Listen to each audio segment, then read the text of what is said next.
Welcome back to Coup Save America. I'm your host, Sean Steinhardt, and today we're going to get real about something that's been staring us in the face for far too long.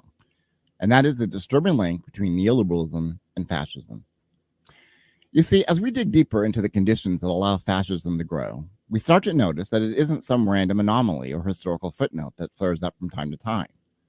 No, it's something far more insidious and honestly predictable, given the right conditions. So, what are those conditions? Well, they're being cultivated right now in plain sight by the scourge of neoliberalism. Neoliberalism and fascism aren't just different political phenomena that occasionally overlap. They're bound together in a dangerous dance, with neoliberalism setting the stage and fascism waiting in the wings, ready to make its move. Let's try to break it down. Neoliberalism isn't just about economics. It's a political weapon. It's the deregulation of markets, the privatization of public services, and the relentless pursuit of corporate profits above all else. People be damned. For decades, these policies have dominated the global economic landscape. And the architects of neoliberalism? Well, they're not just economic theorists. They're political actors, driven by the interest of global finance capital. They want to maximize profit and power for a global elite, regardless of what it costs society. But what happens when you make capital global while the state remains trapped within national borders? What happens when you prioritize the demands of international finance over the needs of your people? You end up with a world where no government, no matter how progressive it claims to be, can truly break free from neoliberal policies without facing devastating economic consequences. Here's what I mean. Let's say that a government wants to push back against neoliberalism. Maybe they want to raise wages or protect workers or reinvest in public services. Sounds good, right? Well, the moment that they try, capital flees. Investors pull their money out, markets tank, and the country spirals into a financial crisis. This is the reality of our globalized economy. And it's in a cage that locks every nation into the same neoliberal playbook, no matter who happens to be in charge. This creates what we call political closure.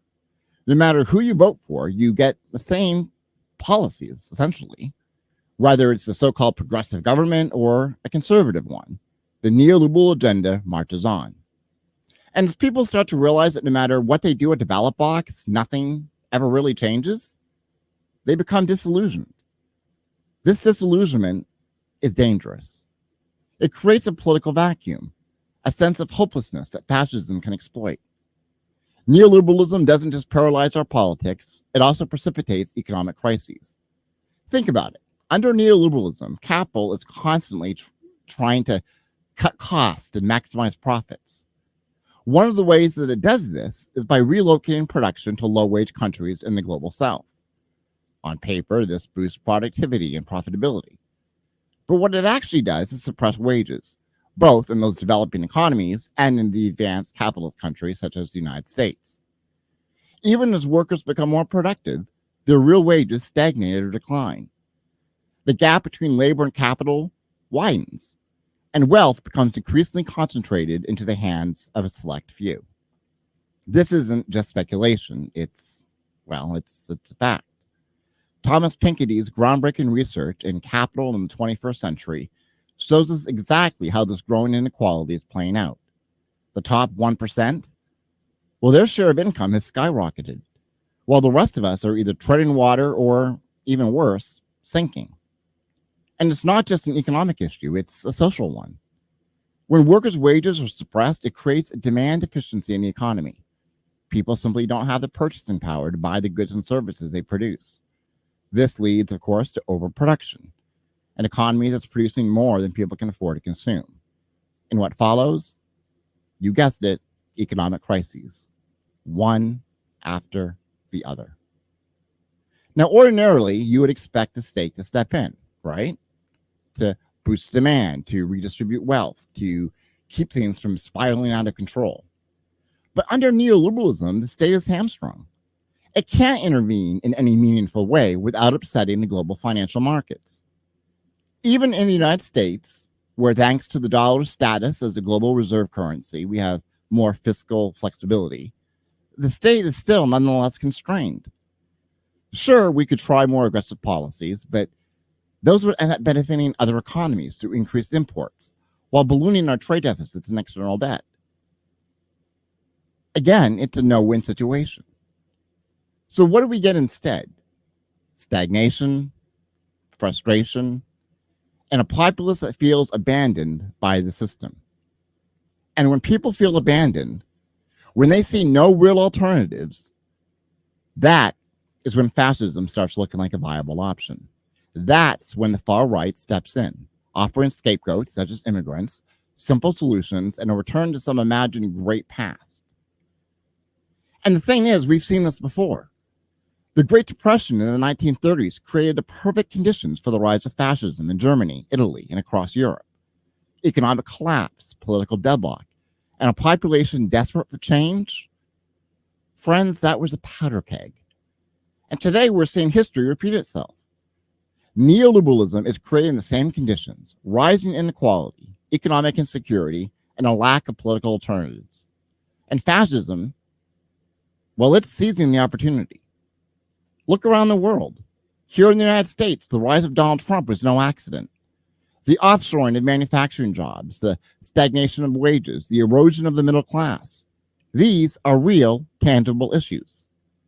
Trump's populist rhetoric, his attacks on globalization, and his promise to drain the swamp resonated with millions of Americans who felt abandoned by both major political parties. And you know what? They're not wrong. And yet, once in power, what did Trump do?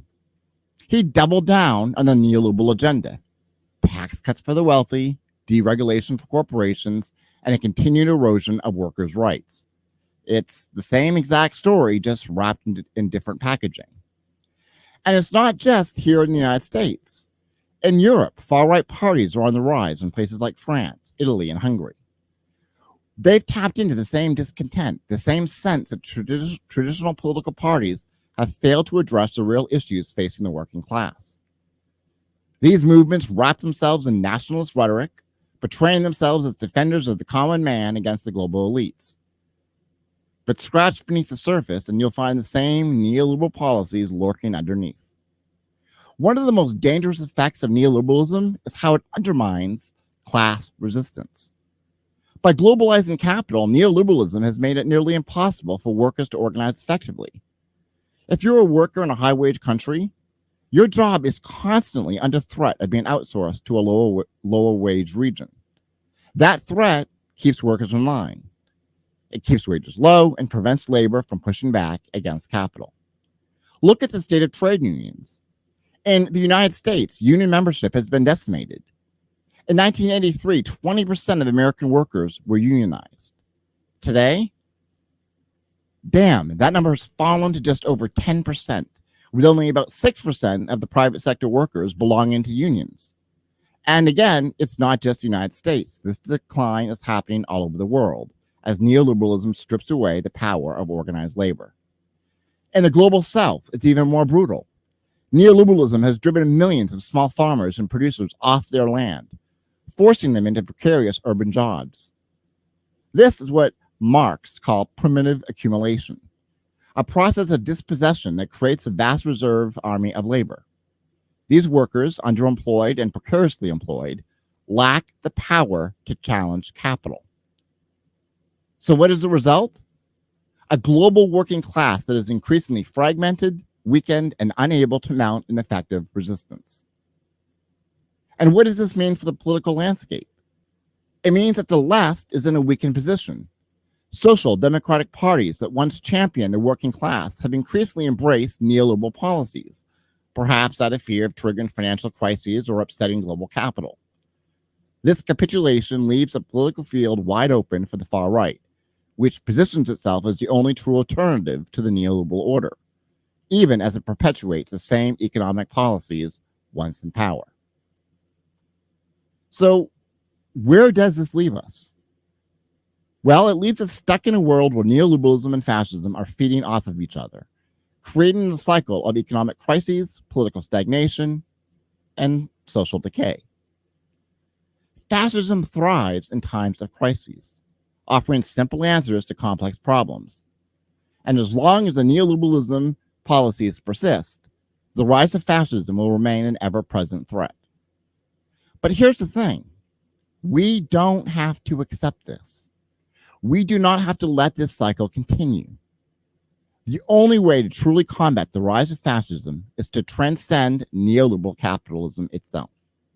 We need to break free from the stranglehold of global finance capital and build a new economic order, one that prioritizes the needs of the working class, not the demands of the wealthy elite. And this is where the left must step up. But the left cannot do it alone. We need broad alliances, progressives, liberals, conservatives, anyone who is willing to stand up against the twin threats of neoliberalism and fascism. We need to unite against this common enemy while advocating for a radically different future. At the end of the day, neoliberalism and fascism are two sides of the same coin. Neoliberalism entrenches corporate power and suppresses democracy. Fascism offers a false alternative, scapegoating the vulnerable and repressing dissent. To break this cycle, we need to reject both neoliberalism and fascism and build something new, something that truly serves the needs of all people. And that, my friends, is the final word up front. This is Coup Save America, and we'll be right back with our guest.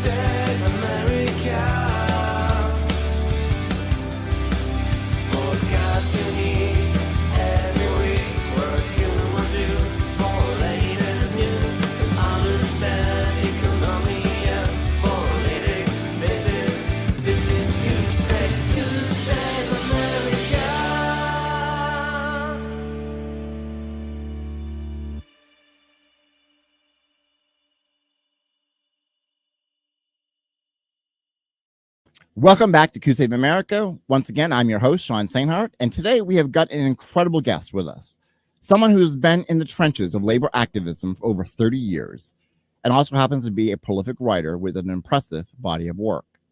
Dan McCrory has spent decades fighting for workers' rights, all while using his voice to challenge the systems of power through his writing. His book, Capitalism Killed the Middle Class, was a finalist in the UK's Page Turner Awards, and it tells the powerful story of how corporate greed has dismantled the middle class in America. But Dan is also an award-winning novelist. His book, You Will Forever Be My Always, took home the top prize at the 2022 Los Angeles Book Festival, and its trailer has been viewed an impressively 81,000 times. He's been recognized for his poetry in California's Best Emerging Poets in Anthology, and two of his screenplays have made it to the quarterfinals of the New York City International Screenplay Awards. Dan chairs the book division of the National Writers Union, which I also happen to be a member of, and his next projects are already generating buzz. His working on Leonard Comes Home, a book that explores Leonard Pelletier as a family man, not the cold-blooded killer that he was wrongly convicted as. And with clemency possible on the horizon for Pelletier, this book couldn't be more timely. And Dan is also working on a satirical thriller called Worst Case Scenario, Election Night, where Trump is reelected under dubious circumstances and declares martial law, only for Native Americans to rise up and decide they want their country back. Dan is a man of many talents, living in Southern California with his wife Terry and their three, I'm told, fussy dogs. And I am thrilled to have him on our show to talk about his work, his activism, and hopefully what comes next. Please join me in welcoming Dan McCrory. Hi, Sean. Hello, Dan. So as I was talking to you earlier, I read through your book, and some interesting tidnotes. My producer's husband used to work at AT&T and was a member of the union that you were president of the local chapter of, the Communication Workers of America. And so I kind of wanted to start there.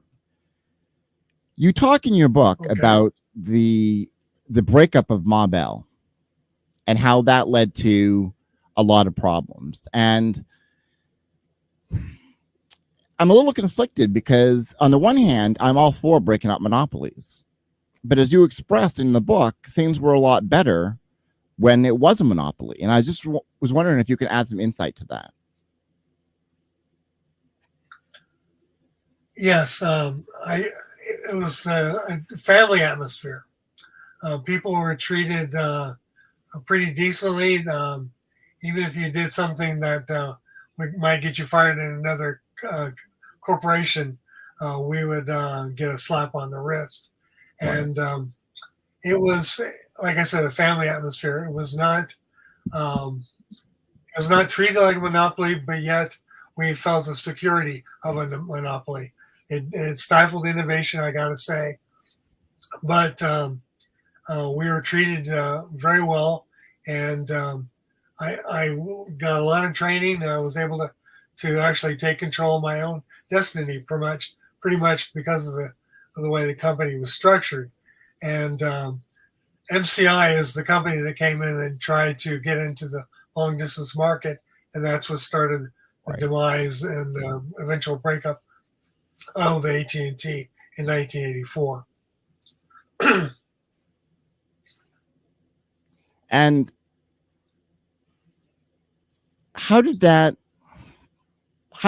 change the company culture over time after the breakup? I mean, was that pretty instantaneous, or did that emerge over a period of years where things just progressively got worse? I was involved in meetings with AT&T to decide what was going to stay with AT&T and what was going to go to this other new company. And so it was dividing the assets. We even had joke signs in the bathroom. This urinal is for AT&T and this urinal is for the other company. And but all of a sudden we were facing all sorts of competition that we weren't used to.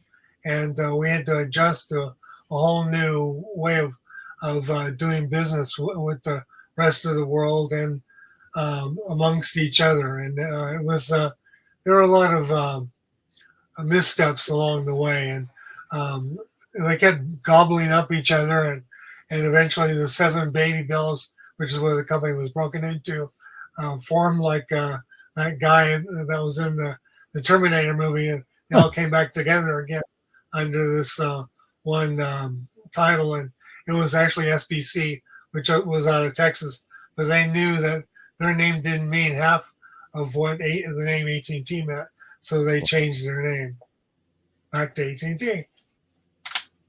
Wow. The breakup of Ma Bell is the central theme in your book. How did that court decision impact workers like you who had built their careers there? Well, it was.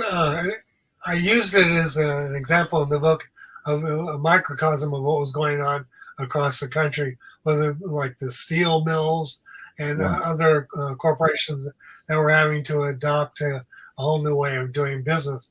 Part of it because of the Japanese, back in the 50s and the 60s, the Japanese manufacturing was looked at as some kind of joke. But all of a sudden they were kicking our butts. And it was because they had a new way of doing things. And it was half pep rally, half work related. And we had to learn how to do that. And so I was involved in something called Quality of Work Life, which was based on the quality of work circles of Japan. So we had to learn how to talk about streamlining of our job and how that could affect the whole way of doing business. And it did, even though both the company and the union said, wait a minute, this is wages, hours, and working conditions. That's our purview. You guys can work on getting a new tables and chairs for having lunch outdoors, but you're not going to touch those issues of wages, hours, and working conditions. But it eventually had an impact, and both sides decided as we were going into bargaining in 1984 that they didn't want to do business that way anymore, and they pulled the plug on the whole QWL, as they called it. Now, so all of a sudden, again, go ahead. Well, I was to say you went into union leadership with a whole different philosophy in mind, and you got a lot of pushback for that. And I was wondering if you could kind of speak to that a little bit. I thought that we should do things from the bottom up, because too often labor had shot itself in the foot by having this top-down style of management. It was very much like the corporation that we were dealing with, Right. and that wasn't working anymore. So I said we need to listen to the people at the bottom and give them the training they need in order to go into leadership and do a better job than we had up to this point, because people like Ronald Reagan were coming in and changing the landscape of labor. They got rid of the air traffic controllers, and all of a sudden, labor nationwide had to take a second look and say, "Wait a minute, if we push this guy too far, he's going to get rid of the labor movement completely." So we were trying to bend without breaking, and that was a tough way for us to handle business going into the future. It was a scary time. Now, in your book, the premise of your book is that capitalism killed the middle class, and you kind of just touched upon that. What is it about capitalism, do you think, that has decimated the working class, and when did that start?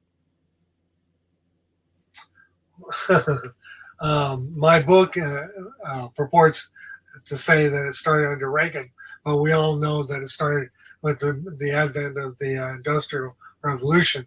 All of a sudden, we had assembly lines for making things, and assembly lines sort of dehumanizes people. And so what we had to do was adapt to this new way of doing things. And Reagan was our worst enemy as far as that goes, because Reagan thought that his trickle-down theory of economics would save the day, because that would allow businesses to have the freedom for innovation and to not worry about how it was going to affect workers. In fact, Reagan was the one that started the maquiladoras, and that was a precursor to NAFTA. And maquiladoras was known as this experiment for corporations to move their stuff across the border and try to have this race to the bottom as far as wages and all that. And it was, as I said, a precursor to what happened under Clinton with NAFTA. And things have stayed bad. And now I'm trying to, again, create another way of looking at things. And I hope that labor takes note and realizes that this could probably go a long way to reprioritize the way we do business in America. What inspired you to write Capitalism Killed the Middle Class? Was there a particular moment that pushed you to put pen to paper? I ran for office, state assembly here in California twice. Excuse me. And both times I was treated like, "Oh, you'd be a good guy, but we don't think you stand a chance, so we're not going to back you," which of course meant I didn't stand a chance. So that wasn't working. So I figured the only way I could leave this legacy for future generations was to put it in a book. And so I put it in a way that so I could put my personal experiences in there as sort of a little example of what was going on in America writ large. Yeah, and I want to say that's why I wrote it. That your book, every chapter, we could do an entire episode on every chapter of the book. You really go through all of the, I mean, you talk about education, you talk about healthcare, you talk about Social Security, taxes, the cost of dying in America. I mean, it just really is the microcosm of everything that's going on in not just America, by the way, but around the world. And let me go to your book here. I want to look at my first highlight that I thought was interesting. Now, I've been familiar with the American Legislative Exchange Council, or ALEC, for a while. I don't think I've actually covered them on the show. I was wondering if you could kind of speak a little bit about what ALEC is and how their influence, as you put it in your book, is all pervasive. ALEC was a part of the offshoot of the Powell Memo, and I don't know if you've addressed that or not in the past, but no, actually, we haven't. Powell Memo sort of. I was going to ask you about the that. Powell too. Memo was Lewis Powell in 1971 was approached by his friends in the United Chamber of Commerce, and they said, "We're tired of those hippies and all those servicemen coming back from Vietnam saying the only reason we're still there is because we're making money hand over fist," which was true.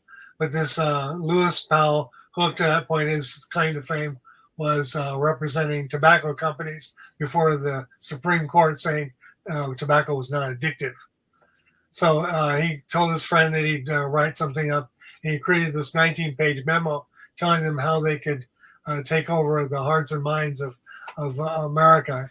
And it's worked so well that now you hear about the stock market and the rich. You don't hear about what's happening down here at the bottom where we are.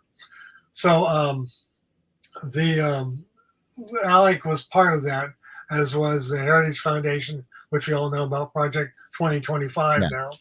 But ALEC, American Legislative Exchange Council, is a representative organization of all these corporations, and they decide what legislation is going to help them the most. They'll write the legislation, they'll take it to somebody at the state level that they know and trust to carry the ball for them. That legislator will put their name on it as the author of the bill, and once they get it passed, they move on to the next state and the next state until they go to have enough momentum to take it to the state, the U.S. level. And at that point, the House of Representatives passes it, and before you know, we're all suffering from that particular piece of legislation, whether it be getting rid of the 40-hour work week or things like that. And it's something that we all have to worry about because it's not going away anytime soon. Yeah, you mentioned in the book that unions, through the battles and battles and battles, they brought about the 8-hour work week, the 8-hour work week. That would be nice. 8-hour work week. Yeah. For paid vacation, things like healthcare, health and safety laws, and all of this is being dismantled pretty much before our eyes. Exactly, and I'm afraid that if the election, the presidential election, goes away that certain people wanted to, we're going to be looking at the demise of labor and over my dead body, if you ask me. Let's talk about the politics of all of this for a moment, because as you've heard of my monologue, I'm not a big fan of neoliberalism. And both parties have been peddling in this. I mean, it was under Bill Clinton that NAFTA was passed, which I think was over 400,000 jobs that just instantly were lost. I've seen no meaningful movement back to the left from Kamala Harris. Do you think that things... Now, let me just preface this by saying Donald Trump is going to be a nightmare in many different ways. There's no question about it. Kamala Harris is a better candidate than Donald Trump. But that being said, do you have a lot of hope in Kamala Harris as well? I've known Kamala for many years since she came out of the state of California. And I was involved with the Democratic Party for many years. And I always consider her a bit of a showboat, that a lot of talk and not much action. But right. What I've seen, which really surprised me because I was a Bernie supporter, that Joe Biden was the first president to visit a picket line and actually walk with the people who are picketing. And that's unprecedented. And I'm hoping that his influence in that regard will rub off on Kamala. And from all the things that I've seen, including her pick for VP, I would say that Labor has a champion, is going to have a champion in the White House once again, if we can get her elected. So we're in for a penny, in for a pound. So we're going to do the best that we can. Yeah, I mean, I'm very critical of Kamala. Harris, just because I'm, as you said, she does tend to be a showboat.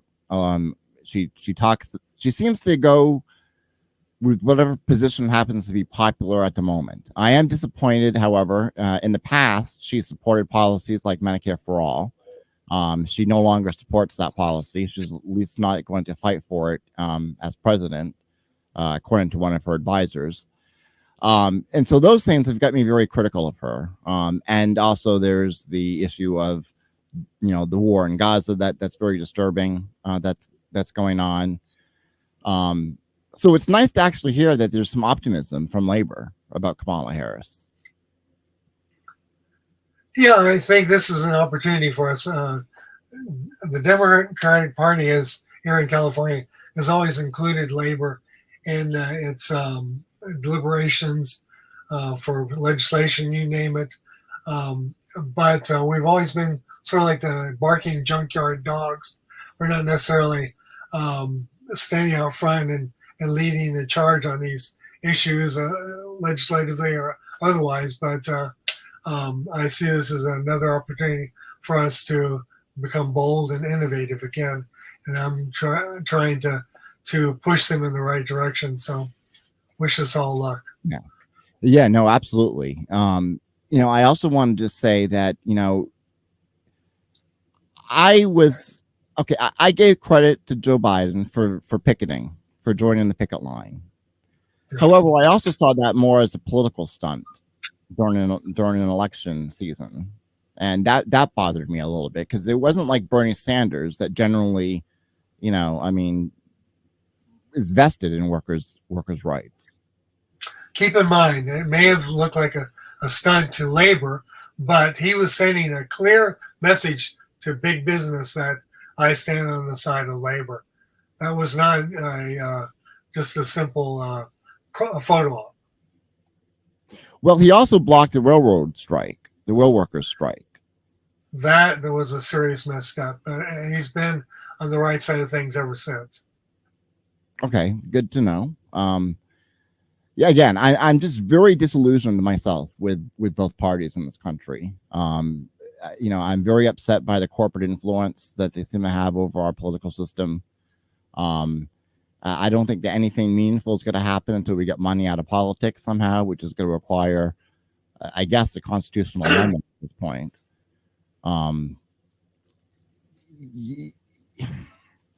I talked in the monologue too about the declining union membership in this country.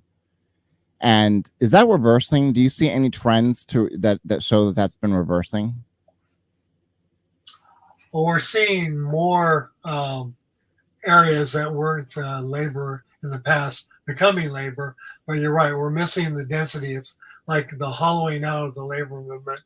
And what we need to do is build that density back again, especially considering AI and all the technological changes that are going to be impacting us sooner than later.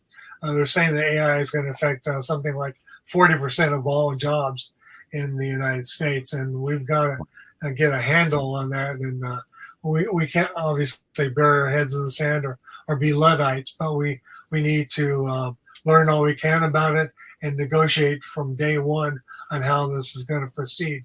Because AI is like fire or electricity. It's got its negative aspects and its positive aspects. And what we have to do is get smart real fast.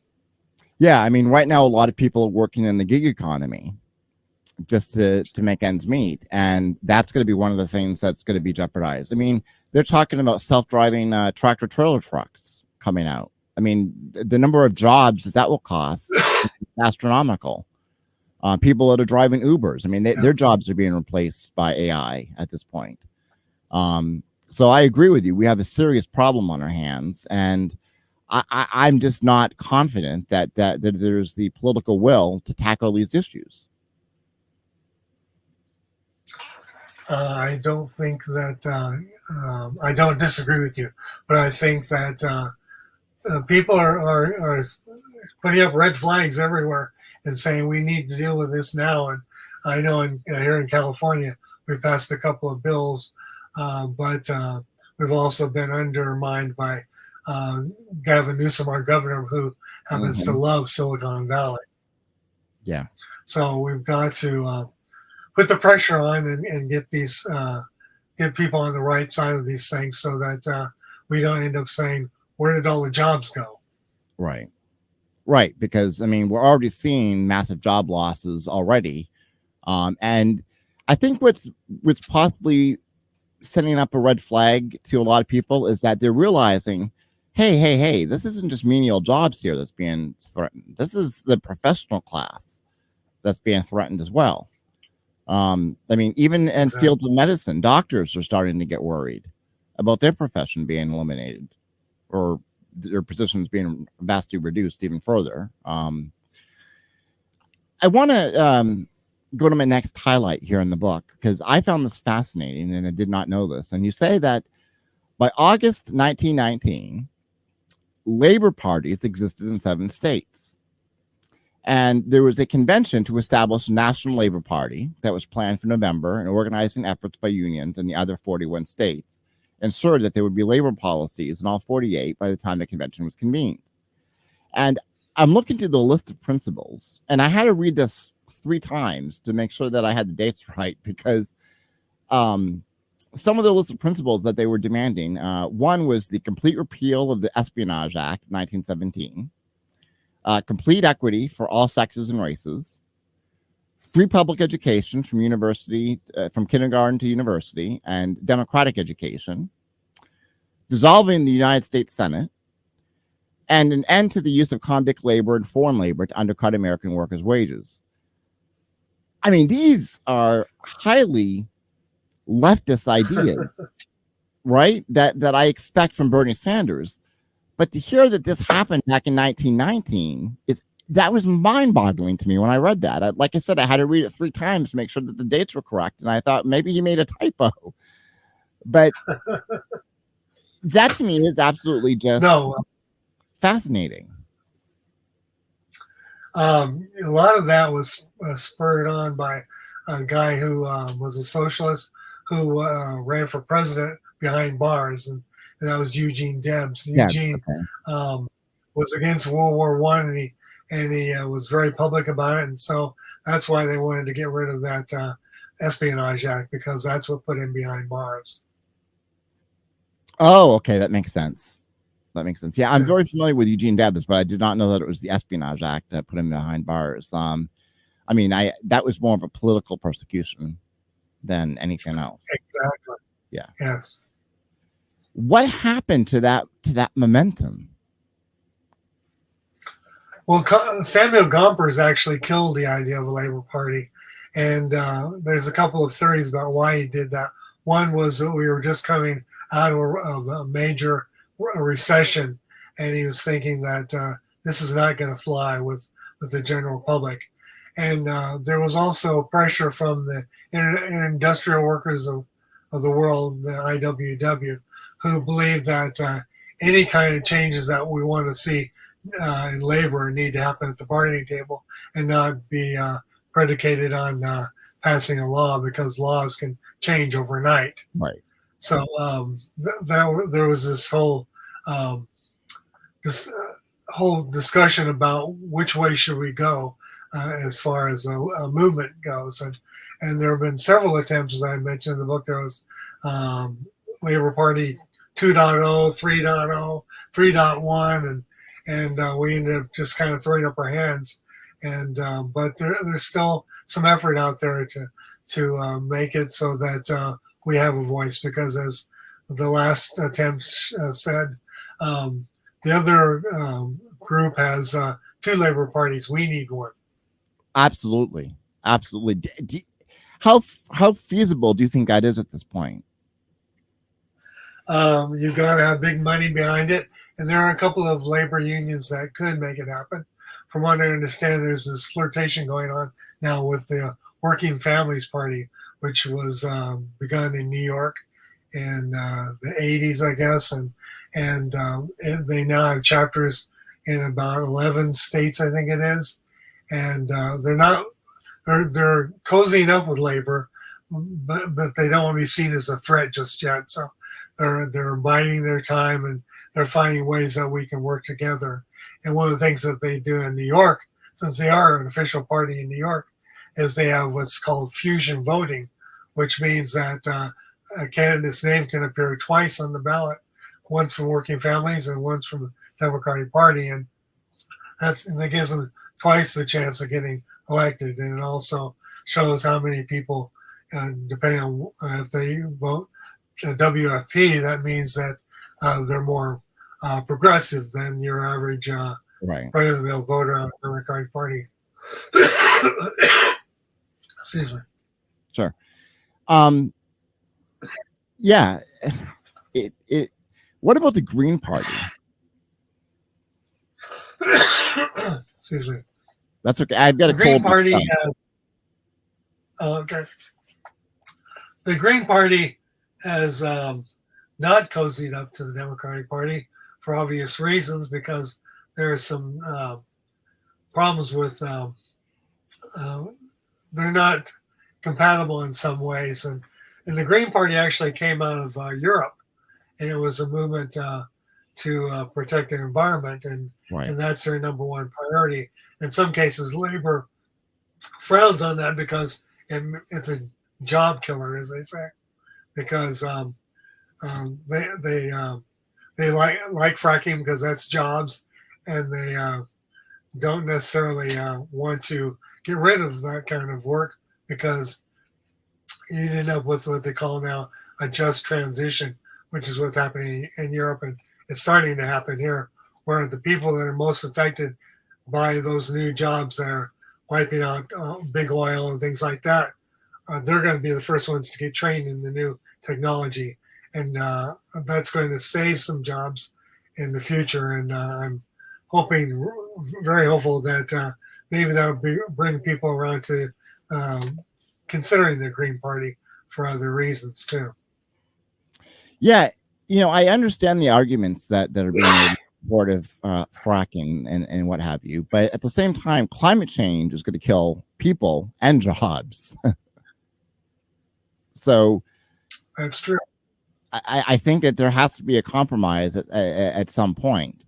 And a just transition, as you're talking about, I mean, that was kind of what Hillary Clinton proposed, and she got hamstrung from that. People did not want to hear that at all, that they were going to have to transition to newer jobs. How do we make the argument that these jobs, I mean, first off, we have to make these jobs, a living wage has to be included in them.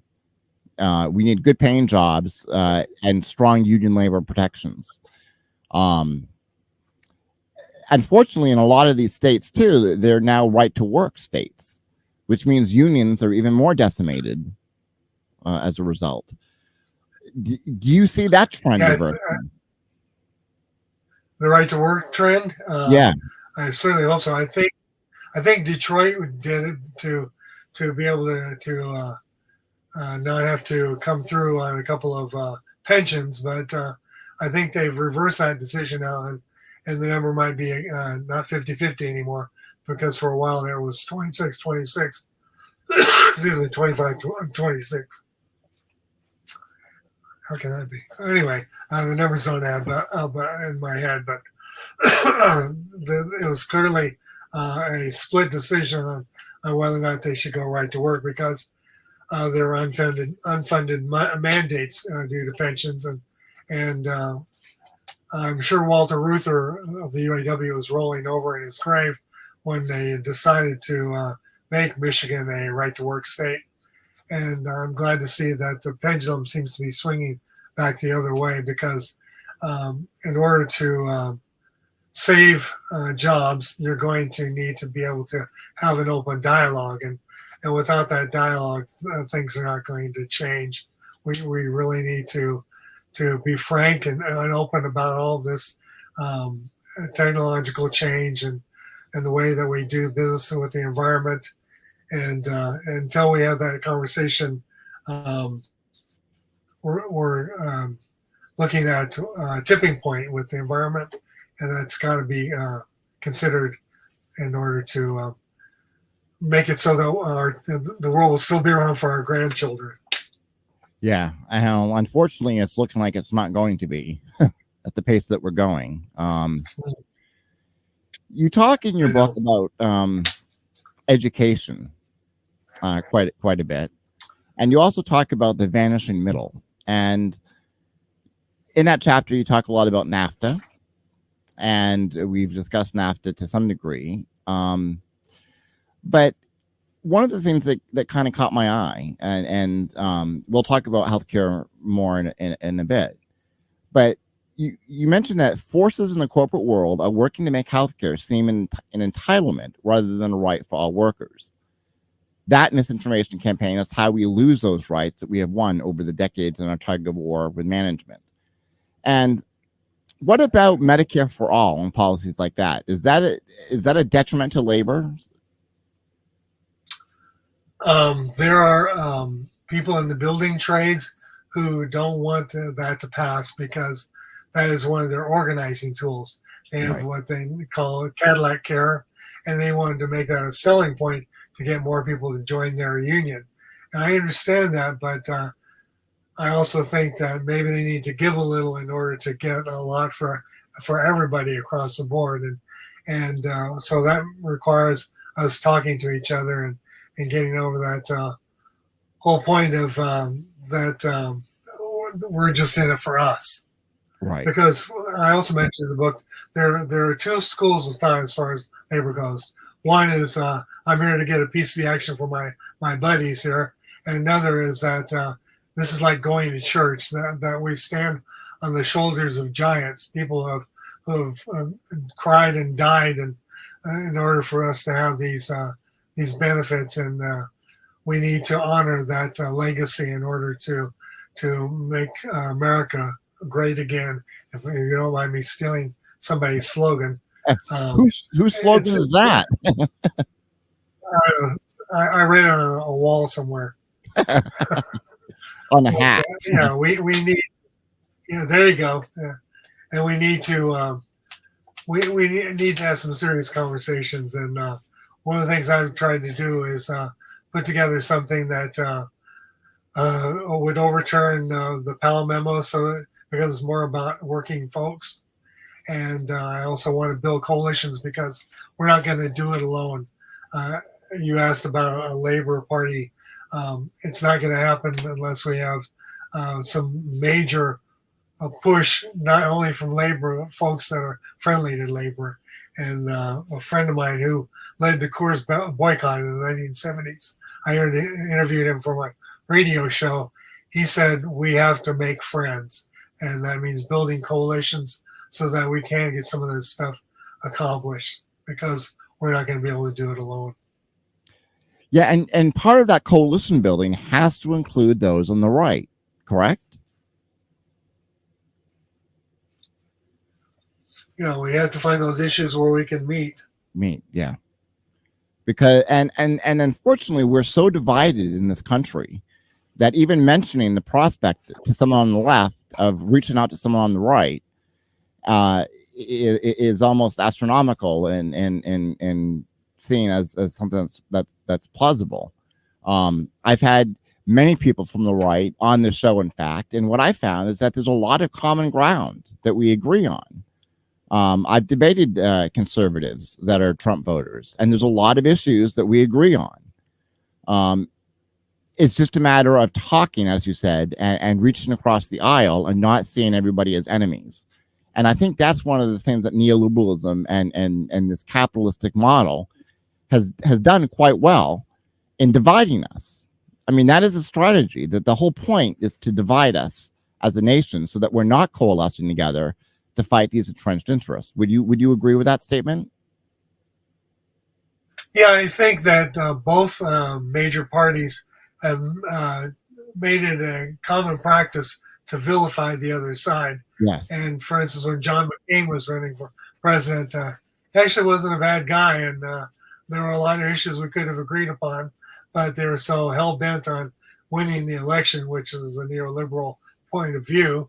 You compromise your principles just so you can get elected, and then you can worry about principles later, which of course is ridiculous because you've already undermined your credibility at that point. Yes, I think we need to find some common ground in, in order to accomplish things for the greater good for everybody. Yeah, you talk And about. that's what Joe Biden represents. Go ahead. I'm sorry. No, go ahead. What was you saying about Joe Biden? That's sort of what Joe Biden personified, was the people that can meet in the middle, because he came from that whole time period that where they did cross the aisle and agree on bipartisan bills, and you saw when they tried to create something for the border, Mr. Trump said, "Don't you dare! I want to use that as a campaign issue." Yes. So that's the problem.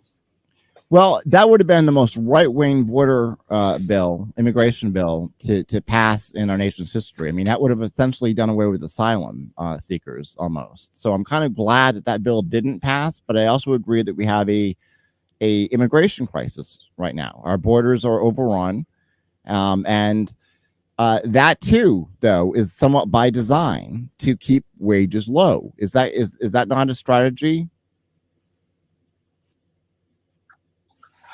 I guess I would agree to a certain extent. The H-1B visas and all that, we're supposed to take care of that issue, and there's too many people. Okay, let's just break it down here. Why these people are crossing the border in the first place is because our great system of capitalism in Mexico is not working there. If you look out the window and see all these people living in tents, you know it's not working here either.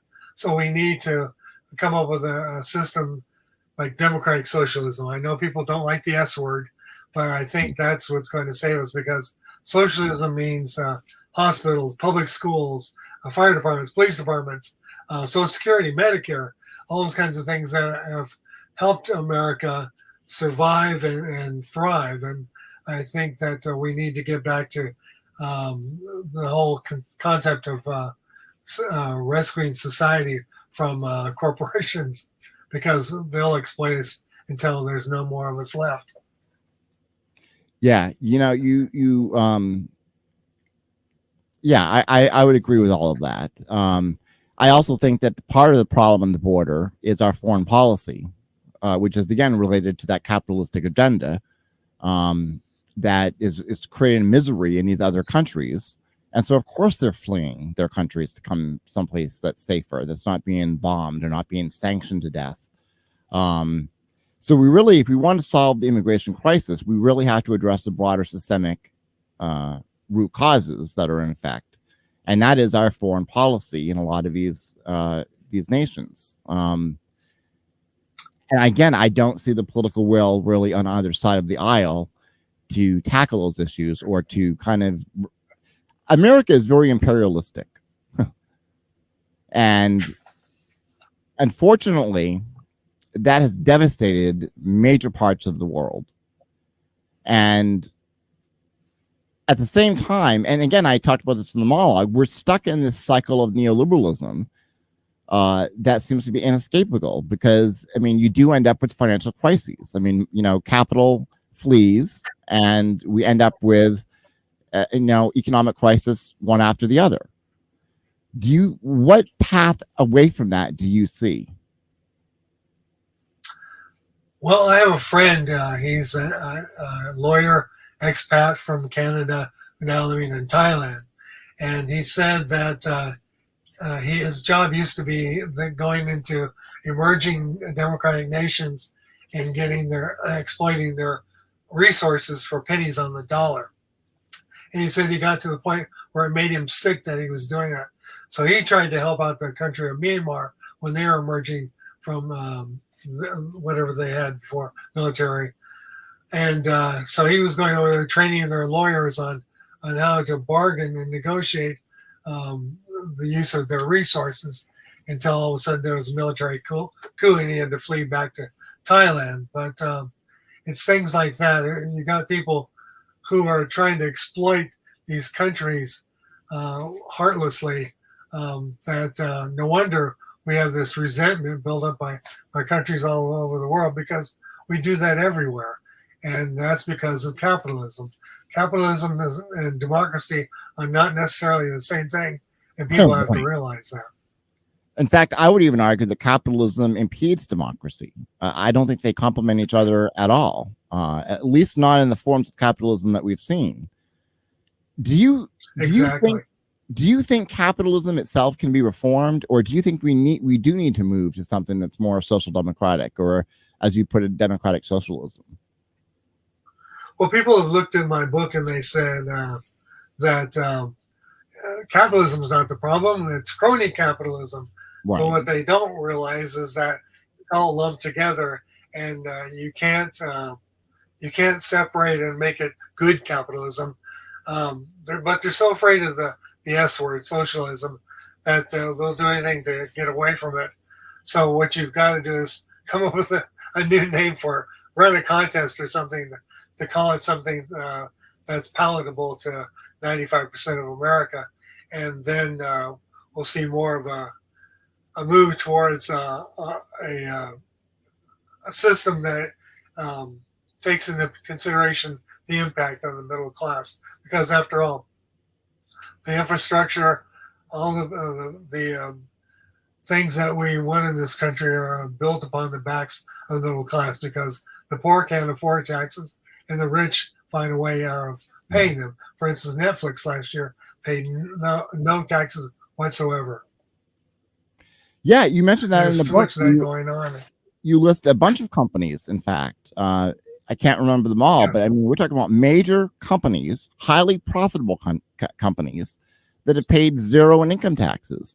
And this is the case that's been going on for many decades. I think at one point, Bank of America escaped paying federal income taxes.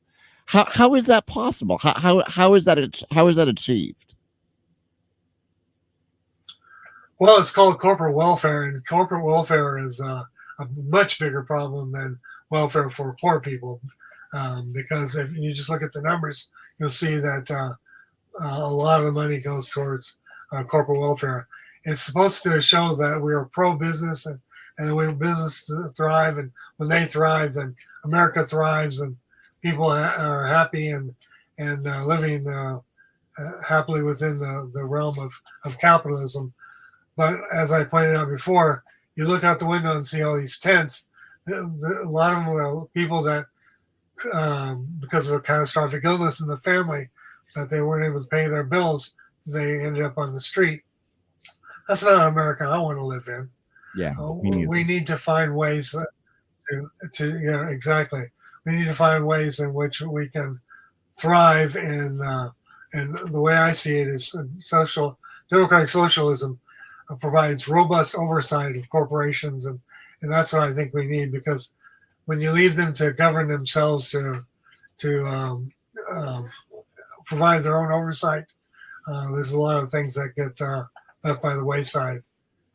So when we talk about democratic socialism, what comes to my mind are countries like Sweden, the Nordic countries, where they've got healthcare provided by all, but they're also very much capitalistic countries as well, are they not?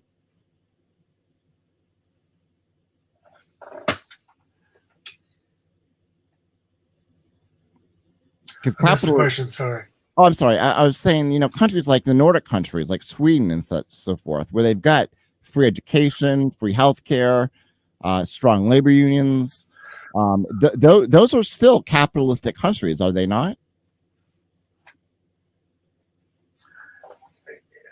I've told a lot of people that that's social democracy in action, and they get really bent out of shape because those companies will not use that term. They abhor that term. So again, we're running into a problem with the S word, and we all have to just settle down and call it something else that we can all agree on, and that semantics matter very little in making sure that we have a roof over our heads, enough food to eat, and some promise for the future. Yeah, it's funny because the word socialism, I don't think it's having the effect that it used to have with people, because it's very popular with the younger generations, this concept of socialism. I mean, in fact, socialism beats capitalism on college campuses without question. The thing too is that Republicans, for instance, say what you want about Kamala Harris, she is not a socialist by any measure, by any means, and yet the far right, is always throwing labels. Oh, she's a socialist. Joe Biden's a socialist. And so I think by them doing that, that word has been diluted to the point where it doesn't have the same scary impact that it used to. Or am I wrong about that? That's true with today's generations, yes. But there's still a lot of us boomers around. Excuse me. And a lot of us remember Cuba, and we look at it as bread lines and missile silos. And it was a scary time back then. But we're not there anymore. Now, the one that we have to worry about is what you said in your monologue, which is fascism. Fascism has raised its head. We're starting to use that word a lot, but fascism is going to be the end of us if we're not careful, and we have to find a way to address it, because we've got Modi in India, the guy in Hungary, we had Duterte in the Philippines, and they're actually using the whole refugee crisis as a way to harass the country next to them. They send their refugees to that country, and so it undermines their ability to be able to work within the framework of a cooperative, multinational world. So I see that fascism is a major threat to stability of the world, and it's going to cause us problems very shortly if we don't get a handle on it. Yeah, I mean, in so many ways, though, fascism, as I said in the monologue, is predictable. I mean, you create the conditions in which it can flourish, and of course it's going to rise. And these conditions have been laid for decades. I mean, it's not just, I mean, we're seeing, when we talk about the middle class, what are we talking about as far as income wise? What are we generally talking about when we talk about the middle class? Depends if you're talking about Kentucky or California. It's somewhere, the numbers that were thrown out by Obama and Clinton were, it's a ceiling of 250,000, and under that up to, I think it was 40,000. That gap there is the middle class. That's a big gap, if you ask me. Yeah, what do you think more realistically the middle class should be defined as? Probably a maximum of 100,000 is where I would put the middle class, especially these days with inflation and all that, or so-called inflation, I should say. You say so-called inflation. What do you call it? I think that a lot of corporations use COVID as a way of trying to recoup some of their losses, and so they've done everything they can to raise prices to recover those losses instead of hurting along with the rest of us, because a lot of us are hurting because our job went away, a lot of restaurants closed, things like that, and so I think they don't want to share the pain with us, and it's too bad, because it is another divisive issue. Yeah. You mentioned in the book too, you talk a lot about Walmart, and you talk about how Walmart teaches their employees how to navigate government assistance to get welfare and food stamps rather than paying their workers a actual living wage. And the other part that I highlighted on that is that the corporate office indicated that they were closing 63 Sam's Club stores in 24 states and Puerto Rico, affecting some 11,000 workers, after announcing they were raising the minimum wage from $10 to $11 an hour. And this is exactly what I talked about in the monologue, this threat from capital that undermines workers' rights. All capital has to do is just threaten those jobs. We're going to do this. We're going to close our businesses. I mean, we're talking about a minimum wage increase of $1. And they would, how do we possibly confront an entrenched interest like that with such enormous power? We need to overturn the Powell Memo and speakers bureaus and schools and Sunday morning talk shows. We need to make sure that they're talking about the middle class more, because that's the only way we're going to win the hearts and minds of people. Because a lot of people think that, gee, if it wasn't for capitalism, I wouldn't have a job. Whereas we know that that exploitation's happening, and they're not making the kind of money they would if it wasn't if capitalism wasn't rampant, and crony capitalism, or whatever you want to call it, that exploits people. And I think that that's the only way we're going to, like I said, save America, save jobs, and because our whole way of life is built around this whole thing that I am my job, and that's simply not true. You need to be able to. Back in 1912, Teddy Roosevelt said, 8 hours for work, 8 hours for rest, and 8 hours for what you will. And we're still trying to live up to that. Yeah, no kidding. You mentioned the talk shows and the mainstream media, and you also talk about this a lot in your book as well. And I think you mentioned, and I'm going to just pull a number that, and this might be correct, so correct me if I'm wrong. Something like 10 corporations own something like 90% of all of the media in the nation. It's actually 5, and it may be 4 by now. Wow. In 1996, when Bill Clinton passed a law that to deregulate the whole telecom industry, or not just telecom, but mass media, it was supposed to open up things so there would be more, but instead what it did was cause all these companies to hunker down and try to snatch each other up. And so that's why we've gotten to 5 companies that include AT&T. And so again, that's not the solution we're looking for. And I am glad to see that I'm taking a class at C. CUNY, whatever, and the Rolling Stone magazine. It's called Modern Journalism, and it's teaching that it's really important now to have people from the ground up who are doing the reporting on some of this stuff, because otherwise you won't hear about it. For so many years, there has been some control over what we hear is going on in the rest of the world, and they've decided what it is we need to hear.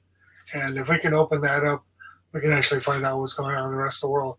That's why I love to travel, because you actually meet people from other countries that they'll tell you how it is. You won't be, for instance, we went to Morocco, and we thought in this society that's 97% Muslim, that we would have to keep our hands to ourselves and not show affection. My wife and I, as we walked down the street, and this guy that we befriended said, "Why aren't you guys holding hands? You're husband and wife, it's okay." And so we've believed all these myths that we've been told about Muslim cultures, and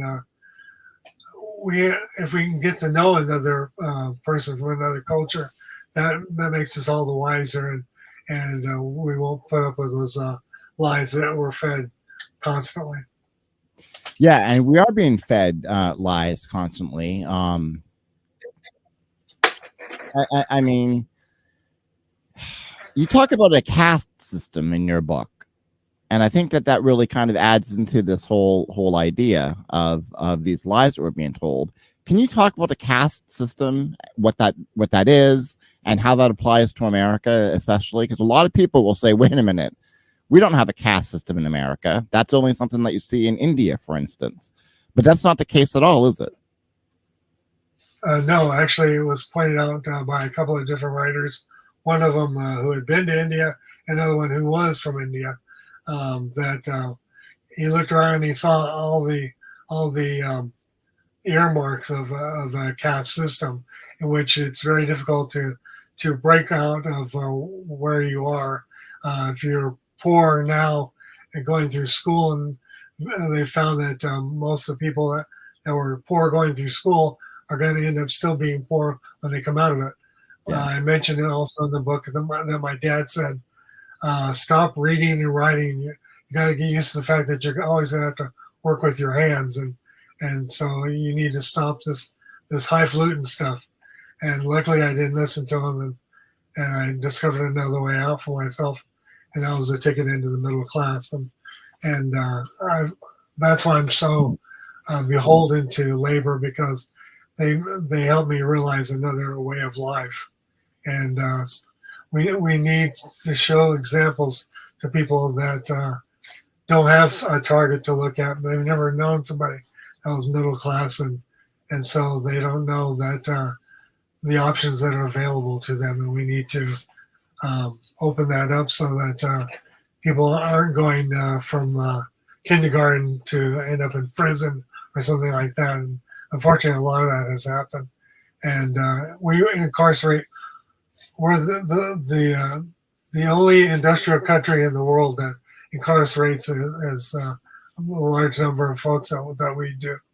And there's something wrong with that equation if that's what's going on. So we really need to look at that and figure out a way to raise everybody's votes. Absolutely. How do you feel the middle class as a whole has changed since you started your career? And is it still a viable concept in today's economy? I think that a lot of people have bought into the Powell memo.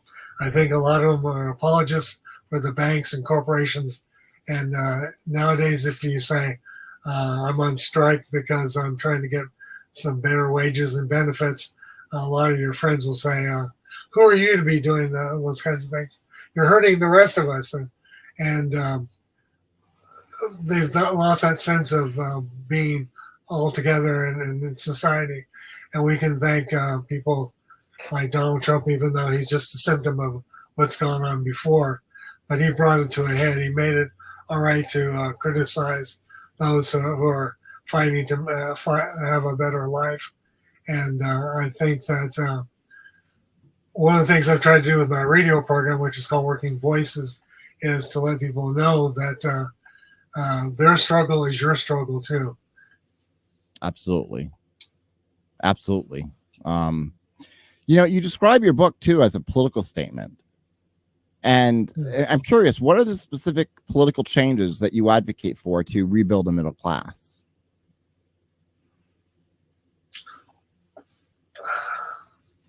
One of the things I mentioned in the book is that I don't have all the answers, and I hope that people that are reading this book will come up with some of the answers.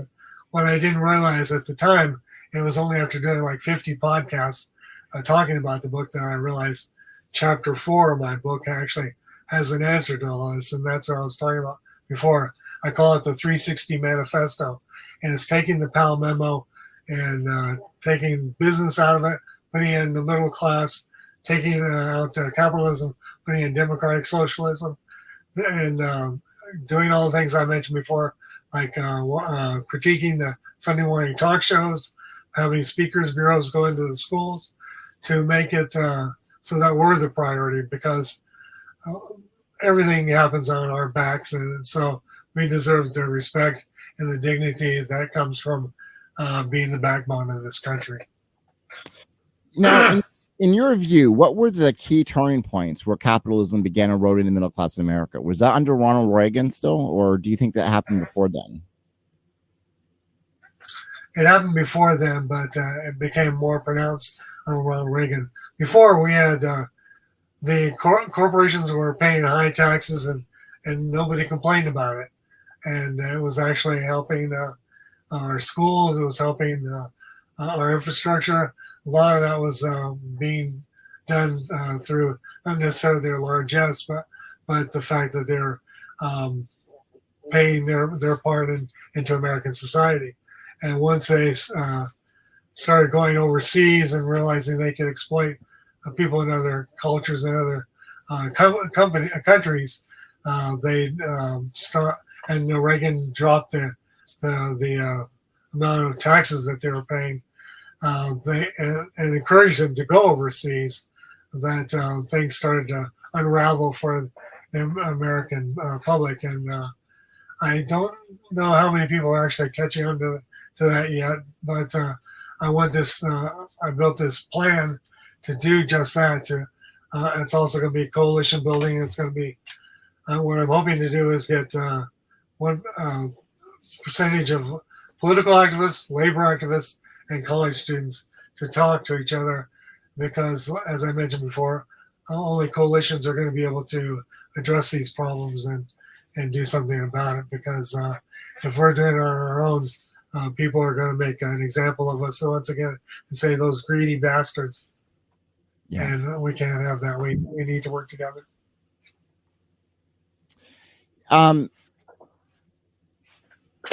Yeah, I wish you all the luck in building those coalitions. I mean, that has got to be a very hard task in today's political climate, though, is it not? It's getting easier because the newer generations, as you pointed out, are more receptive to things like socialism.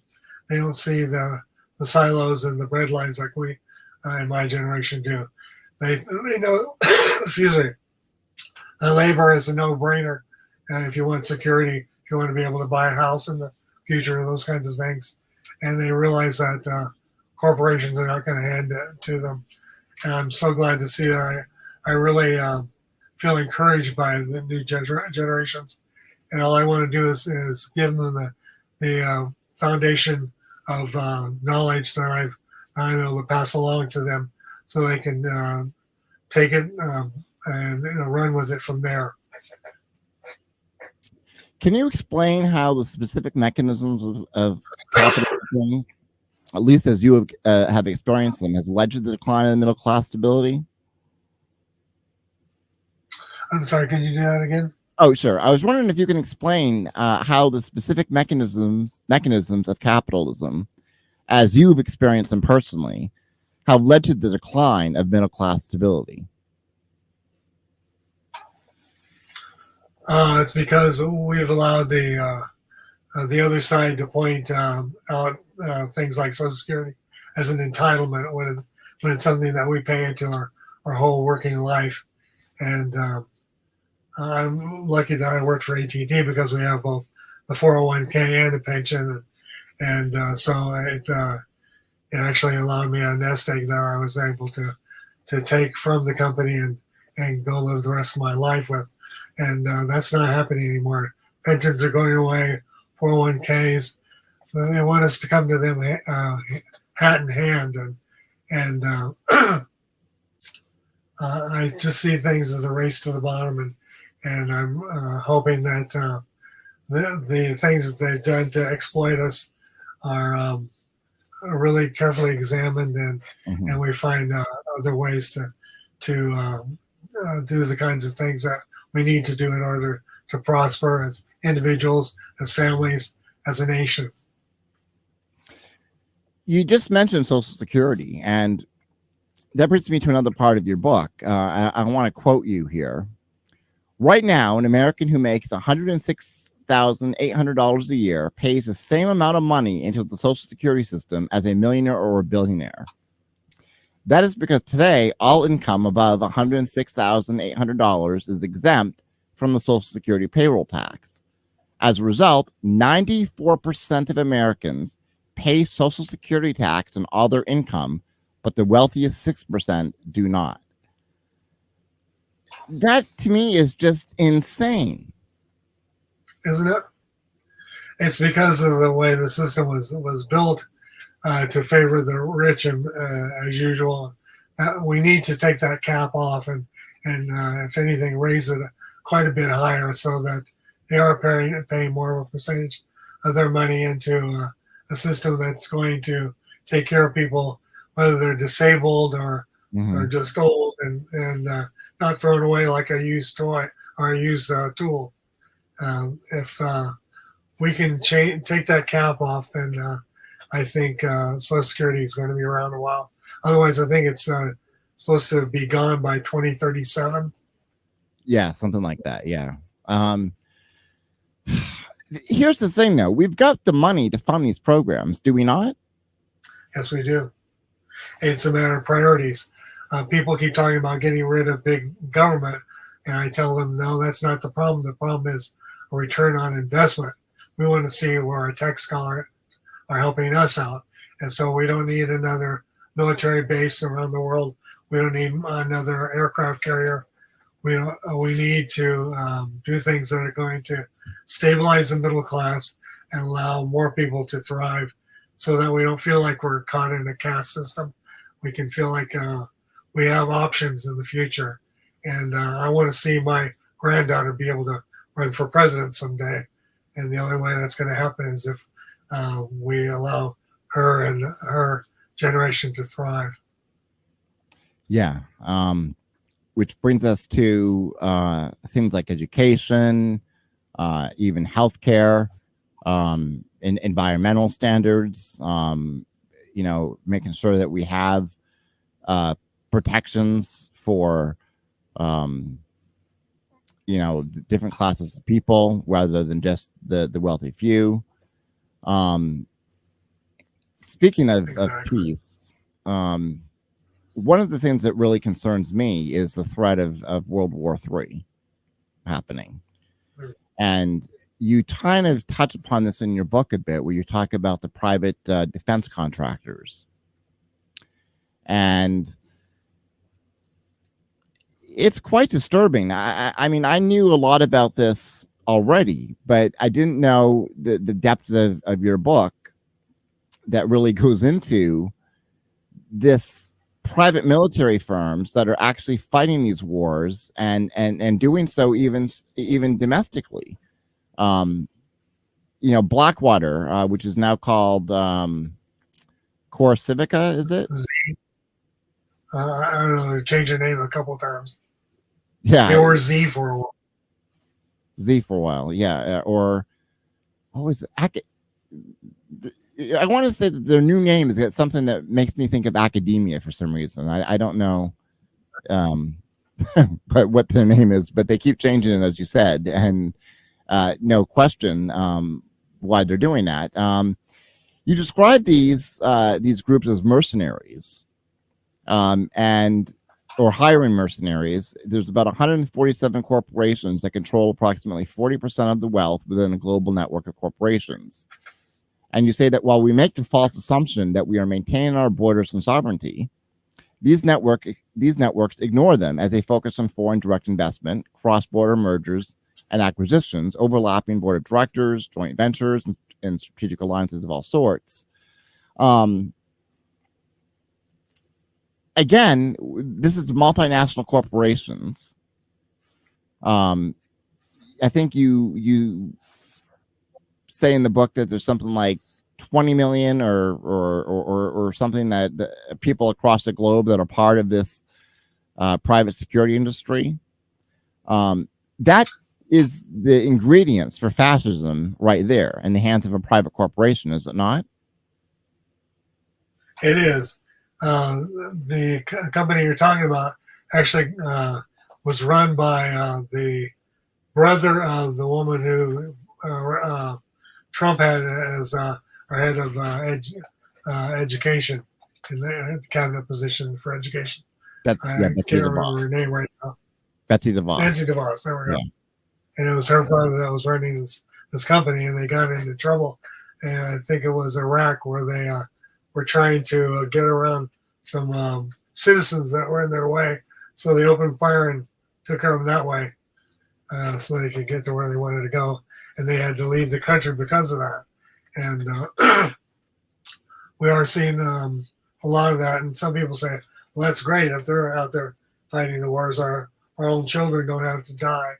But what they don't realize is that we're also giving up certain sovereignty rights when we allow these heavy duty pseudo military outfits to fight our wars for us.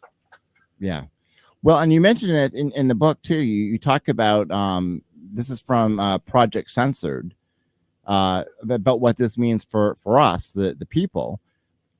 The 90% of us without wealth and private police power face a looming threat of overt repression and complete loss of human rights and legal protections. There are signs. One of them is daily police killings, now close to 100 per month in the United States.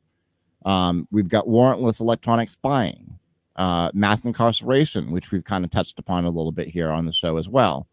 Random traffic checkpoints, airport security, no-fly list, and Homeland Security compilations of databases on suspected resistors. Again, fascism. That's not even covering Project 1033, which was ostensibly set up to battle the war on drugs, where you offer, the Department of Defense was ordered to offer everything from tanks to rifles to law enforcement agencies at bargain basement prices. And so you've got the militarization of all these law enforcement agencies out there. There used to be half a dozen SWAT teams across the country.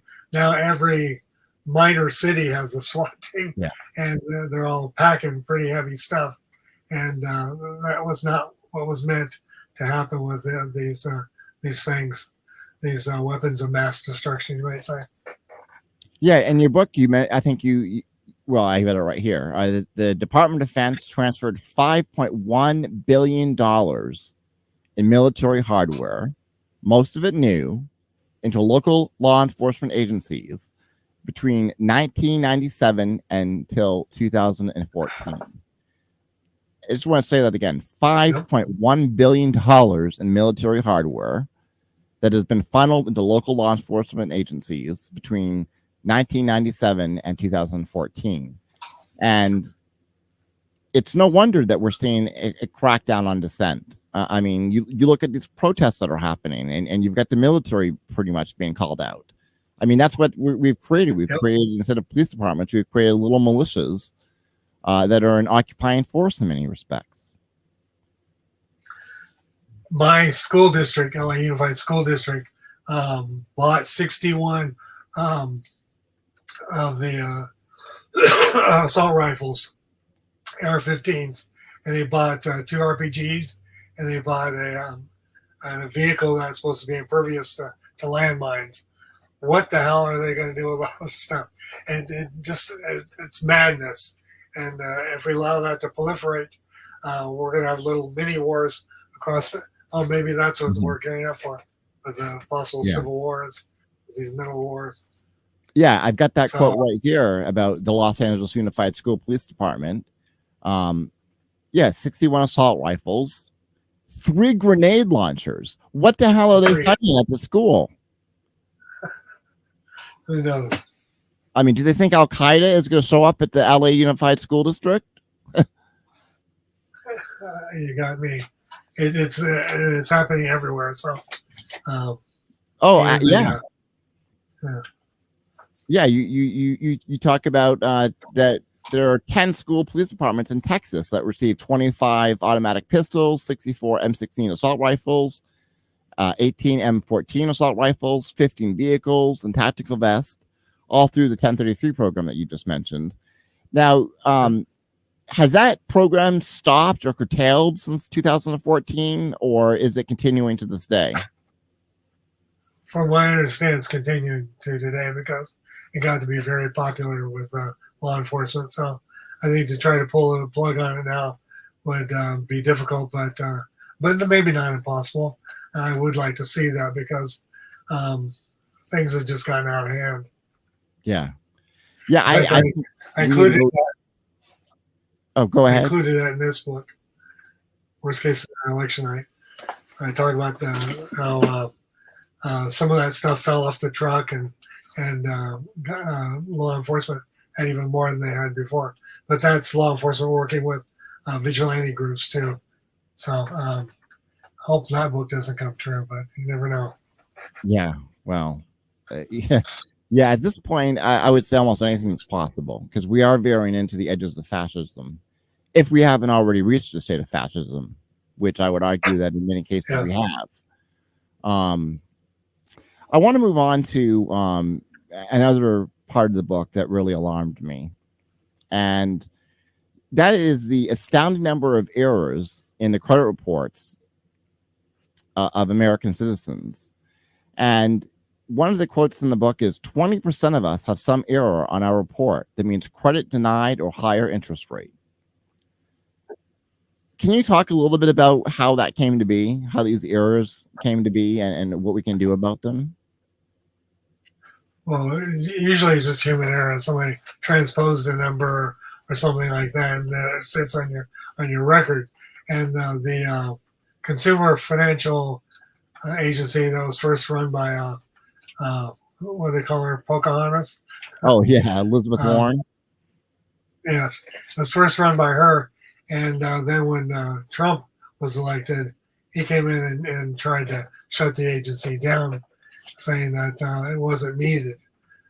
But that was helping the people rectify those errors in their credit report, and I don't know if it's now thriving again or not. I need to follow up on that to see if that indeed has happened, because it was performing a great service for people who had those errors in their credit report. Sometimes it might be a person with the same name. Another Dan McCrory might have rung up some bad bills, and it got attached to my credit report, and real simple things that you could fix. But unfortunately, once it became politicized, it wasn't helping anybody anymore. Yeah. On those same lines, you also talk about the payday loan companies. And one of the statistics that I found alarming in the book, and this was back in 2016, that as many as 76% of Americans live paycheck to paycheck with no means to deal with unexpected expenses. I'm willing to bet that percentage has increased from 76% since 2016. I'm sure it has. Yeah. Again, I need to update the book, and because I think I'm afraid you're right, because people don't think about stashing money away for the future, and that's become too. We've gotten used to credit. That started with back in the '60s when there was one credit card, and that was it was a restaurant credit card. I forget what it was called. But then they had Amex and MasterCard and Visa and all this, and they were encouraging people to rent up their credit. They used to send out credit cards to people that hadn't asked for them, and you had to actually send it back and say, I didn't want it. And that's kind of insane. And that also is reflected in the college tuitions, because they moved from a system of grants and scholarships to loans through Sallie Mae or wherever and there's people who 20 years after they graduated still have a looming large bill that they can't write off even with a bankruptcy, because that's not allowed. You just mentioned education. Another part of the book that I found very interesting. Let me find it here real quick. Bookmarks. You say teaching at colleges and universities have created adjunct professors, and now 31% of part-time faculty live at or near the poverty line, and 51% of college professors are categorized as adjunct. Very often, that means no benefit and no union representation. I was not aware of this. Again, when did this start happening? It's when they didn't have enough college professors anymore that were accredited, so they started going to people that had made a name for themselves in the world of finance and those kinds of things, and asked them to come speak. And they didn't have to commit themselves to going for tenure, and but then they started dropping the requirements and getting. I have a friend who is an adjunct professor, and she's that close to living in her car because they're not paying her enough to live on. And what does that say about our educational system, that the people teaching in these subjects can't afford to live in a house and and have a decent lifestyle. It's also, they've now every major college campus has a system where you can get food and other things that you need to live on. And I don't see why that's happening, but we need to again address those kinds of things, because America used to be a country that you looked up to as providing for everybody. Give us your huddled masses yearning to breathe free, as it says on the Statue of Liberty. And that whole point of view has gone out the window. Says, I've got mine, I'm keeping mine. You go get yours somewhere else. Right. And that's created a cold-hearted country, if you ask me. No, I think you're absolutely right. I've often been quoted as saying that we have a deficit of empathy in this country. Yes. Selfishness and just a general lack of empathy. I want to kind of move on to, you keep talking about coalition building, and there are examples that you mentioned. One is the Labor Network for Sustainability. And I was wondering if you could speak about that for a moment. Actually, I just interviewed the co-founder of that organization, and they realized that a lot of labor organizations were not getting any credence to the whole global warming movement and things like that. They're creating, they're actually contributing to the problem by denying the problem. And so he created this company that would do the, as I mentioned before, the just transitions to move away from those careers that were affecting our environment to our detriment. Another person in the book talked about the water in Flint, Michigan, and right, and how being a whistleblower can actually cost you your job, and or your life in some cases. Exactly, yeah, because of the lead poisoning.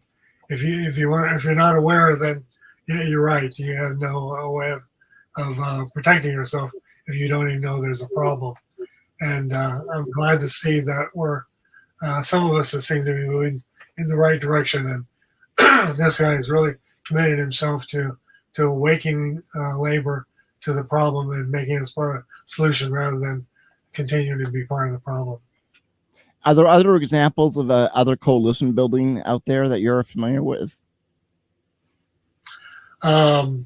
Working Families, again, is another organization that is hoping to work with us on crucial issues. And there's a Progressive Policy Institute. There's I think there's one that's named after Ted Kennedy. And if we can get all those people working together, rowing in the same direction, then there's no limit to what we can accomplish. And it's just a matter of teaching those groups how to work together, because you don't have to be in agreement on every single issue. Right. You just have to be in agreement on the crucial ones. And I think that we can actually get there. I'm waging the war to make that happen. So fingers crossed. One of the other things that and again, I'm not sure that I knew this, but you talk about that today, and when this book is not current, correct? I mean, when did this book come out? Capitalism Killed the Middle Class. 2019. 2019. 2019. And what's surprising is I'm still getting calls about it from other publishers who want to update it. So I guess it's a book that needed to be out there. Yeah, no, this is a book that every American needs to read. I mean, this book should be taught in school. I really mean that. But going back to my my statement. What surprised me was that back when you wrote the book, 22% of America's children live in poverty. And you go on to say that of the 35 wealthiest countries, the U.S. is second only to Romania for the highest rate of child poverty. Oh my God. I think people hear that and they're going to be very surprised by that statistic. Yeah, they want to protect the unborn child, but once they're born, good luck. Yeah. Again, that's the hardening of the heart of America that we need to address. Nowadays, when I argue with people on Facebook about these kinds of issues, I say no name calling. We need to get back to genteel conversations with each other, because a person who was president before made it okay to have those kind of conversations. It was protecting free speech, so to speak. And that's not the way we should address each other. We should be dignity and respect. We're all fellow Americans, and we all want our children to have a better life than we did. Yeah, I've seen you and I are friends on Facebook. That's how we kind of got in touch with each other to do this podcast. And I've seen, I mean, your posts are all very reasonable, very, respectful. And I've seen some of the responses to you, and it just astonishes me the way people react to what seems to me to be common sense and common kindness. Thanks. How do you handle those types of attacks? I want to call them. Well, I hate to admit it, but sometimes I get down in the mud with them, and I'm not incapable of an occasional snark myself. But that I recently committed to bringing back congenial conversation, and because you're not going to convince anybody, whether you call them an idiot or if you're really nice to them. You're not going to convince anybody. The best you can hope for is an exchange of ideas. But it was Adam Smith that called it the marketplace of ideas. Yeah, and that will make the country better. Well, and again, it's not even a matter of convincing people. It's just a matter of reaching an agreement on at least one or 2 points. I think. Totally agree. If we can do that, we're making progress. Yeah. But unfortunately, social media, and again, that goes back to the by design. Social media is, the algorithms are directed towards conflict. They want people fighting back and forth because, again, that's what keeps people coming back. I mean, you're much more likely to. I've done that in my notification feeds where I'm constantly arguing with somebody, and I just have to keep going back and back and back to it. I can't step away. And that's kind of the addictive system at play there. I mean, all of that is by design. Yeah, not to mention the trolls that are out there deliberately trying to stir things up. Oh, absolutely. I've been accused of being a troll before, too, for advocating for things like Medicare for all, criticizing. The big thing that you can't do anymore is you can't criticize your own party. You can't criticize the Democratic Party or the Republican Party because you'll immediately be, what are you, supporting Trump? People don't want to have these conversations anymore, these critical conversations that we need to have to address the real problems in this country.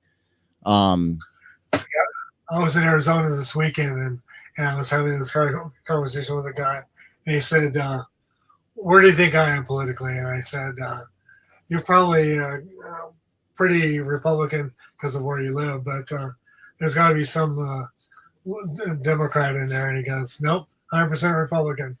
And I was trying to have a conversation with him, and people kept saying, no, don't talk to him. Don't talk to him. And it'll just get you riled up, and you're both reaching for your guns or whatever.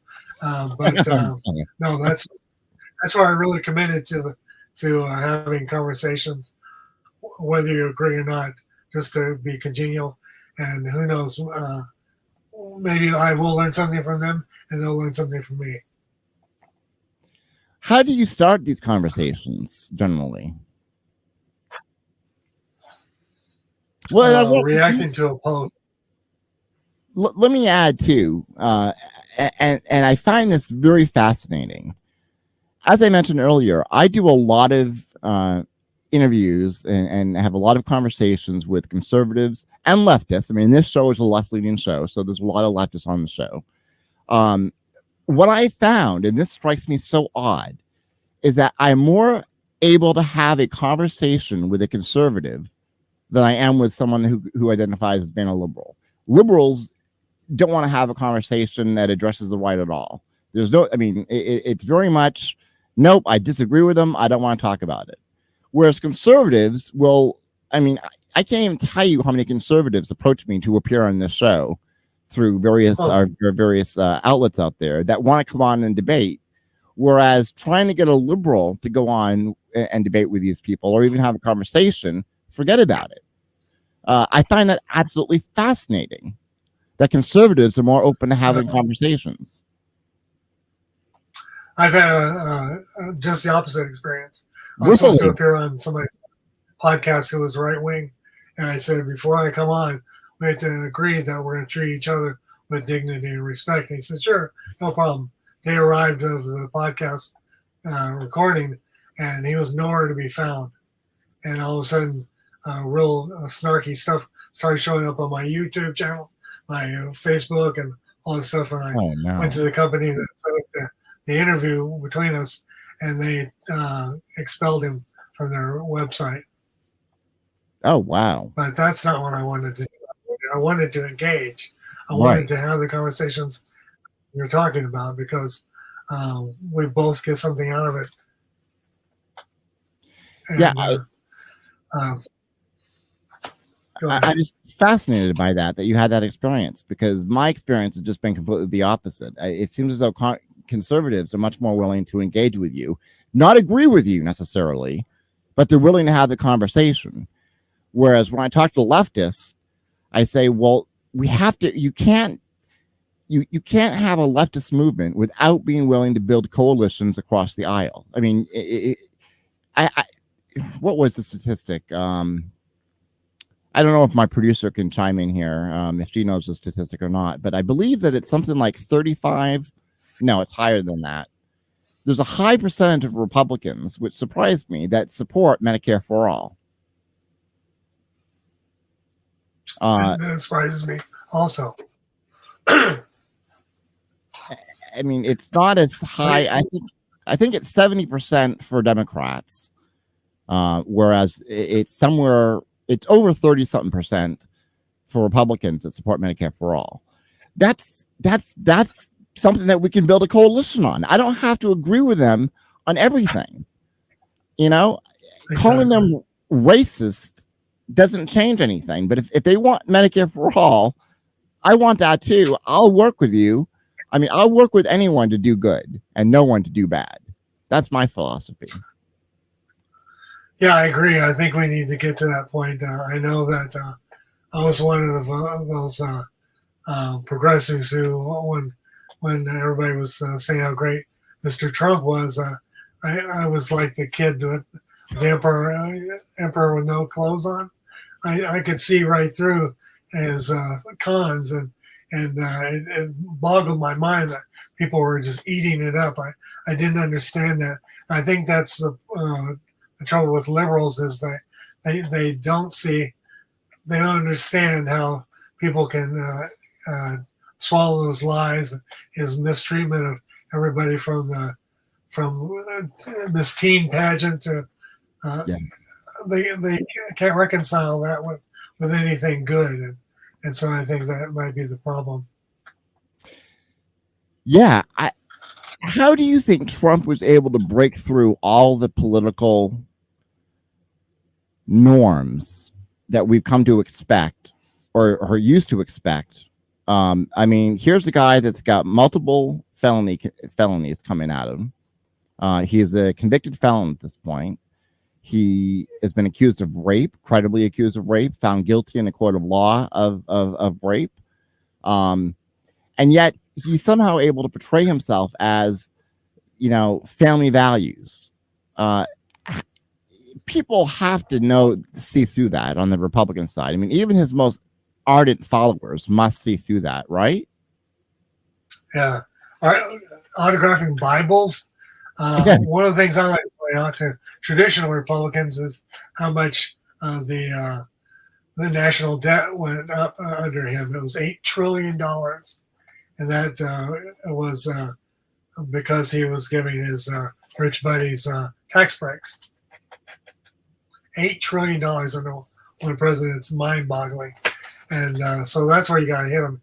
You got to hit them issues that are traditional Republican issues, because he's taken the Republican Party and turned it into a totally different animal. And I think people are starting to see that. I'm looking at the Kamala's numbers, and I'm emboldened by that to say that maybe our day of reckoning is coming. Here's my fear, though. Even if we got rid of Donald Trump, isn't there going to be somebody new that's just going to take up the mantle once Trump is gone from the picture? I don't know. That's a good question. It's I don't see any logical. I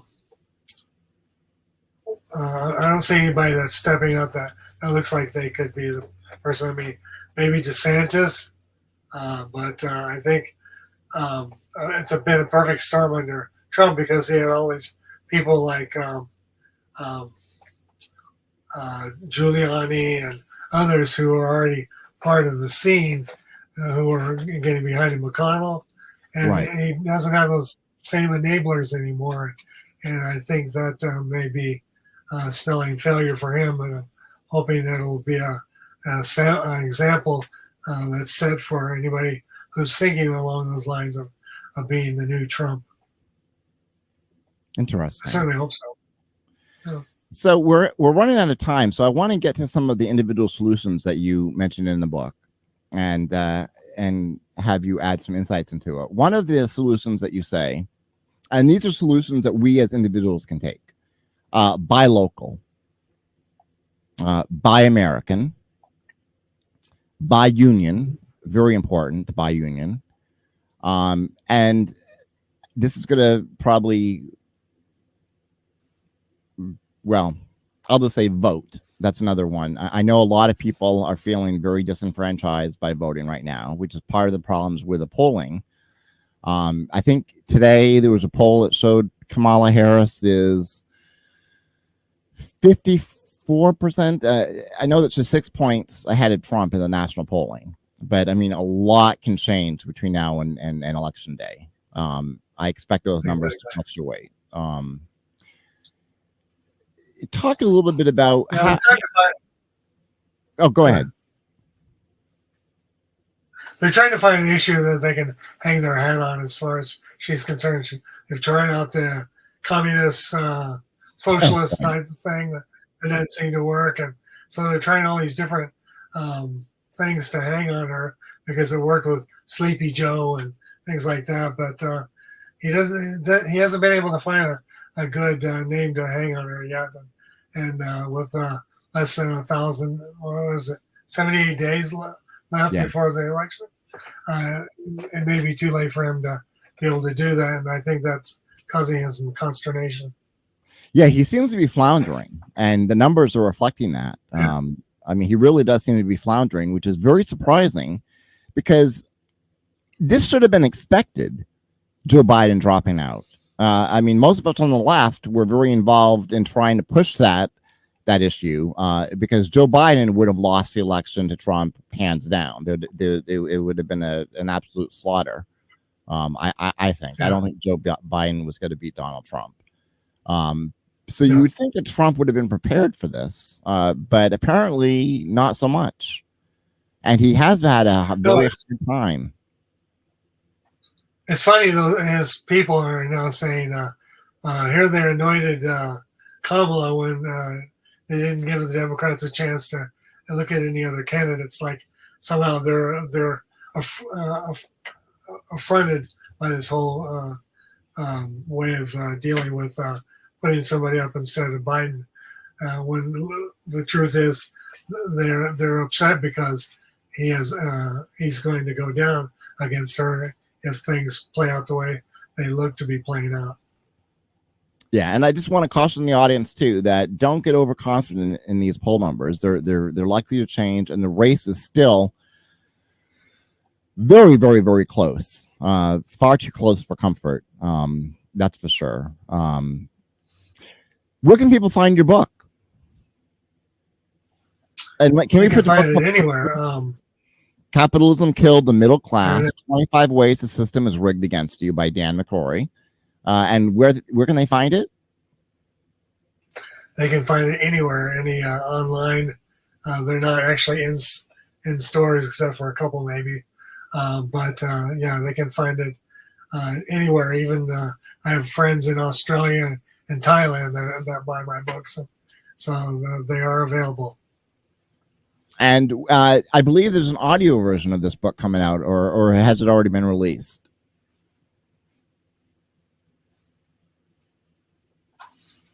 I'm sorry? Is there an audio version of the book that it was just released? Oh, yes. Yes, there is audio. And somebody even talked to me about making a movie. I said that make a pretty boring movie, but Hollywood is always coming up with new ways to present things. So who knows? I can see it as a documentary. Absolutely. There you go. Absolutely. Dan, I want to thank you so much for coming on the show. This has been a fascinating conversation. I've had a great time. Where else can people find you? Let's see. Well, I've got a website, but it's too it's one of those with all sorts of bit.ly stuff in it. And so the best thing to do is reach out to me on Facebook. I've got a page for the book called Capitalism Killed the Middle Class. I've got my name there also as a Facebook page. So if they want to reach out to me and ask me questions or even curse my name, it's okay. I'm available for all of that. And that's probably the best way to reach me because I'm always on there. Oh, on TikTok too, I've got videos that explain some of the concepts in the book. So if they want to learn more about perfect. what the labor movement is doing up to these days, they can check in there, or they can listen to the radio, kpfk.org. And we'll go ahead and put your social media voices. links down in the description box so that people can follow you more easily. Again, Dan, Thanks. Thank you so much. This has been fascinating. And for everyone else, we'll see you next week.